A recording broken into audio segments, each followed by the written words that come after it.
সকাল হলেই মায়েদের একটা টেনশন যে আজ দুপুরে কি রান্না করবে, কি রান্না করলে সবাই মন ভরে এবং পেট ভরে ভাত খেতে পারবে। তো আজ রান্না করার মতো বাসায় কিছুই ছিল না। এমন অবস্থায় দেখতে পেলাম সবজিওয়ালা মামা সবজি নিয়ে এসেছে। তো বেগুনগুলো খুব তাজা ছিল দেখে আমার অনেক ভালো লাগছে। আমি সেখান থেকে আধা কেজি বেগুন নিয়ে এসেছি। তো বেগুন দেখি তো কেউ পছন্দ করেনি, কেননা আমাদের বাসার বেগুন তেমন কেউ খেতে চায় না। তো ভাবলাম এভাবে রান্না করে দেখি সবাই খেতে পারে কি না। তো আমি বেগুনটাকে কেটে এভাবে ধুয়ে নিয়েছি। তো তারপরে আমি 3টে ডিম সেদ্ধ করে নিয়েছি। ডিম 3টার আমি খোসা ছাড়িয়ে নিব। তারপর আমি চুলায় একটা কড়াই বসিয়ে দিব। এর মধ্যে দিয়ে দিয়েছি পরিমাণ মতো তেল। তারপর আমি এর মধ্যে দিয়ে দিব একটু হলুদ গুঁড়ো আর অল্প একটু লবণ দিয়ে দিব, যাতে কড়াইতে ডিমটা লেগে না যায়। তো ডিমটা দিয়ে আমি ডিমটা খুব ভালোভাবে ভেজে নেব। ডিমটা ভাজা হয়ে গেলে আমি ডিমটা তেল থেকে উঠিয়ে রাখবো। তো ডিমটা কিন্তু ভাজা হয়ে গিয়েছে, আমি এখন তেল থেকে উঠিয়ে নিব। তারপর আমি যে বেগুনটা কেটে রেখেছিলাম সেই বেগুনটা আমি তেলের মধ্যে খুব ভালোভাবে ভেজে নিব। যখন বেগুনটা একটু ভাজার ফলে একটু সফট হয়ে আসবে, তখন আমি বেগুনটা তেল থেকে উঠিয়ে নিব। তো খুব ভালোভাবে অল্প আঁচে বেগুনটাকে ভেজে নিতে হবে। এই অবস্থায় কিন্তু আমার বেগুনটা কিন্তু ভাজা হয়ে গিয়েছে, আমি এখন চুলা থেকে তুলে নিব।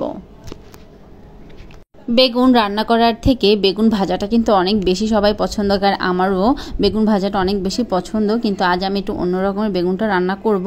তো আমি এখানে যেই তেলটা বেঁচেছিল তার মধ্যে আমি পেঁয়াজটা ভেজে নিব, কেননা বেগুনের মধ্যে অনেক বেশি তেল ঢুকে গেছে, এর জন্য আমি আর কোনো তেল দিব না।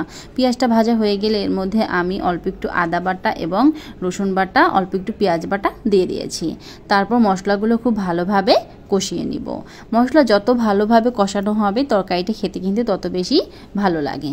যখন একটা ভাজা ভাজা ঘ্রাণ চলে আসবে, আমি এর মধ্যে 1 চা চামচের মতো জিরার গুঁড়ো দিয়ে দিয়েছি। এখন সব কিছু খুব ভালোভাবে ভেজে নিব। তারপর এর মধ্যে আমি অল্প একটু পানি দিয়ে দিব। তারপর পানি দিয়ে এর মধ্যে আমি হলুদ এবং মরিচ গুঁড়োটাও দিয়ে দিব। হলুদ এবং মরিচ গুঁড়া দিয়ে আবার সব কিছু একসাথে খুব ভালোভাবে কষিয়ে নিব। তারপর এর মধ্যে 3-4টা কাঁচামরিচ আমি কেটে এর মধ্যে দিয়ে দিব। সব কিছু খুব ভালোভাবে কষানো হয়ে গেলে আমি এর মধ্যে পরিমাণ মতো পানি দিয়ে দিব।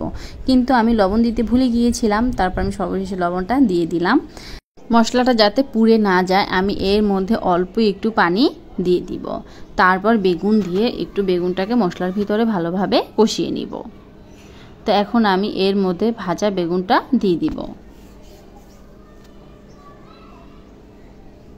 বেগুনটা দিয়ে একটু কষিয়ে নিব।